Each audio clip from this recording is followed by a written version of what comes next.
Imagine you have a problem where you want to create a batch script that copies the file name of mp4 videos and sets it as the title. The script should also provide a count of successful and unsuccessful updates. You found a solution that involved using ExifTool to update the metadata and wrote a batch script based on it. The script was almost working as expected, but you encountered a few issues like unexpected crashes and incorrect syntax within the code.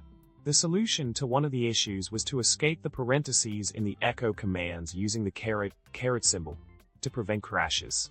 Also, a correction was needed in the ExifTool command where the equal sign should replace the less than sign to set the title correctly. By making these adjustments, you ensured that the script would run smoothly without any errors or unexpected behavior. The batch script you created starts by setting up the environment and initializing counters for the mp4 files.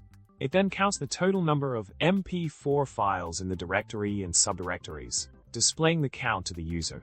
The script iterates through each mp4 file, updating the metadata using ExifTool, and providing feedback on the success or failure of the updates.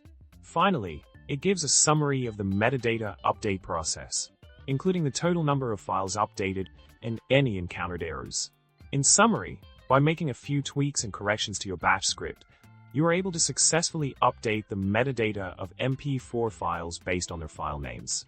The script now provides a clear overview of the update process and ensures that the title metadata is set correctly for each video.